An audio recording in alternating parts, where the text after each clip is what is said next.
आप सभी को सादर नमस्कार है। बीरबल मित्तल व्रत कथाएं चैनल की तरफ से आप सभी का बहुत बहुत स्वागत है। यहाँ पर सोमवार व्रत करने की विधि प्रस्तुत है। सोमवार का व्रत सोमवार के दिन किया जाता है। इसमें भगवान शंकर जी का पूजन किया जाता है। सोमवार का व्रत 3 प्रकार का होता है। प्रत्येक सोमवार व्रत 16 सोमवार व्रत और सोमय प्रदोष व्रत। प्रत्येक सोमवार व्रत अपनी इच्छा अनुसार किया जाता है। इसकी कोई समय सीमा नहीं है। 16 सोमवार व्रत 16 सोमवारों तक किया जाता है और 17वें सोमवार को उद्यापन किया जाता है, यानी कि 17वें सोमवार को व्रत नहीं रखा जाता है। सोमय प्रदोष व्रत केवल प्रदोष वाले सोमवार के दिन किया जाता है। तीनों व्रतों की व्रत विधि एक समान ही है, इनमें कोई अंतर नहीं है। प्रातःकाल ही स्नान आदि से निवृत्त होकर साफ सुथरे वस्त्र पहने। इसके उपरांत पूजन के लिए शिवजी के मंदिर में जाएं। प्रवेश करते ही मंदिर में लगे घंटे को बजाएं।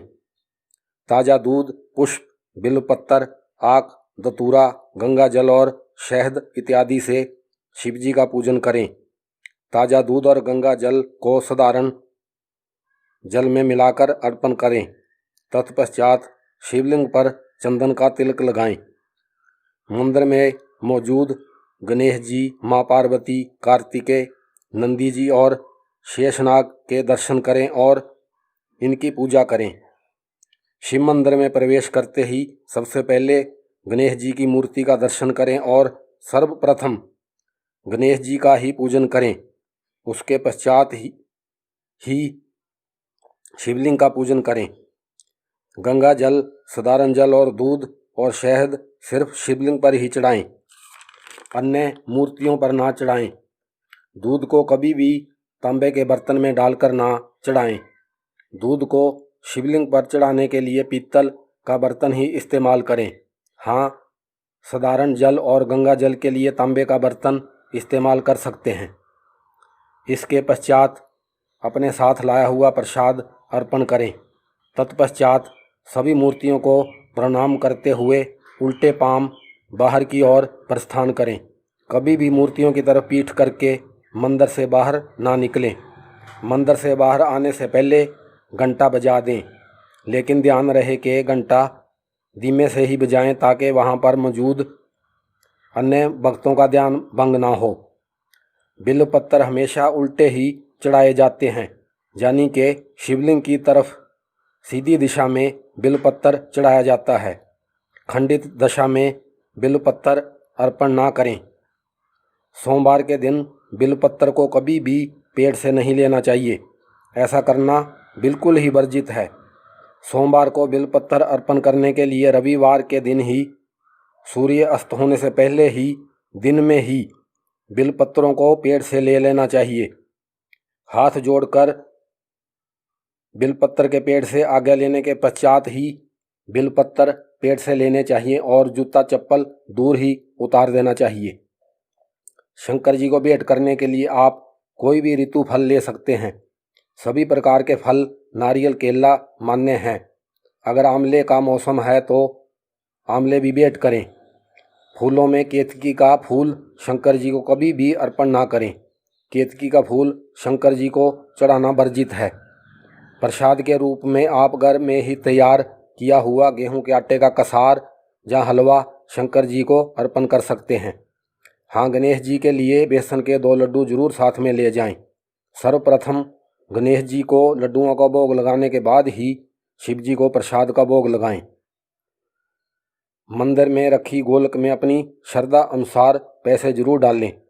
मंदिर में साफ सफाई का विशेष ध्यान रखें। कोई भी वस्तु इधर उधर ना फेंकें।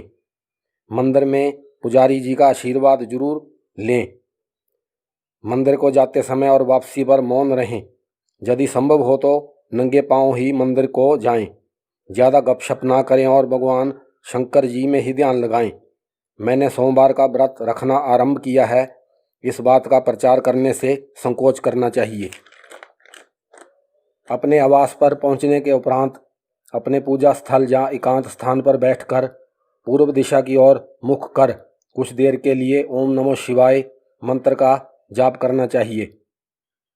उसके उपरांत अपनी इंद्रियों को वश में कर मन को बिल्कुल मौन कर शिवजी की मूर्ति में ध्यान लगाएं। इस क्रिया को संपन्न करने के पश्चात 1 लोटा ताजा जल सूर्य देव को अवश्य ही अर्पण करें। अपने घर की छत पर जाकर सूर्य देव की ओर मुख कर सूर्य की किरणों में झांकते हुए जल अर्पण करें। अपने सिर को वस्त्र से ढांप कर ही जल अर्पण करें। जल अर्पण करते हुए ओम सूर्य देवाय नमो मंत्र का जाप करें। खड़े होकर सूर्य देव को जल नहीं चढ़ाना चाहिए, हमेशा बैठकर ही जल चढ़ाएं। इसके पश्चात व्रत कथा सुनी जाती है। व्रत कथा हमेशा अपने घर के किसी बड़े बुजुर्ग के मुख से ही सुनना अधिक लाभकारी होता है। तीनों प्रकार के सोमवारों की व्रत कथा अलग अलग है, लेकिन पूजा विधि एक ही प्रकार की है। जो व्यक्ति किसी कारण इन तीनों प्रकार के सोमवारों के व्रत नहीं रख सकता, वह सिर्फ सावन महीने के सोमवारों का व्रत रख सकता है। इसमें भी भोलेनाथ उतने ही प्रसन्न होते हैं। इस प्रकार यह सभी कार्य संपन्न होने के उपरांत आप अपनी इच्छा अनुसार दूध चाय ग्रहण कर सकते हैं, लेकिन कोई खाने की वस्तु नहीं। सोमवार के सभी प्रकार के व्रतों में भोजन केवल एक समय दोपहर के बाद ही ग्रहण किया जाता है। भोजन केवल बिना नमक के सात्विक ही ग्रहण करें। सात्विक भोजन में प्याज, लहसुन, लाल मिर्च, अधिक मात्रा में तेल, गरम मसाले आदि वर्जित होते हैं। किसी भी प्रकार के नमक का प्रयोग ना करें। भोजन में आप बिना नमक के आलू की सब्जी, खीर, हलवा, दही, पूड़ी या साधारण रोटी ग्रहण कर सकते हैं। यहाँ यह बात बहुत ही उल्लेखनीय है कि जितना भोजन आप ग्रहण करने वाले हैं उतनी ही मात्रा में भोजन की सभी वस्तुओं का दान करना विशेष महत्व रखता है। इसलिए भोजन ग्रहण करने से पहले ब्राह्मण देवता या गाय माता को भोजन भेंट करें। सोमवार का व्रत करने के साथ आप अपना रोजाना का कार्य करते रहें। अपने निजी और व्यवसायिक काम को तिलांजलि ना दें, लेकिन अपना ध्यान भगवान शंकर जी में लगाए रखें। रात्रि के समय सोने से पहले आप इच्छानुसार दूध ग्रहण कर सकते हैं। सभी प्रकार के विषय विकारों से दूर रहते हुए भगवान भोलेनाथ जी का ध्यान करते हुए सोमवार की रात्रि का विश्राम और निद्रा लेनी चाहिए। सोने से पहले सात्विक विचारों को ही अपने मन में लाना चाहिए और व्रत को पूर्ण करवाने में सहायता करने के लिए भगवान शंकर जी का धन्यवाद करना चाहिए। इस प्रकार सभी प्रकारों के सोमवार के व्रत करने की विधि यहीं पर समाप्त होती है। बीरबल मित्तल व्रत कथाएं चैनल की तरफ से आप सभी का बहुत बहुत धन्यवाद है। प्रेम से बोलिए ओम नमो शिवाय।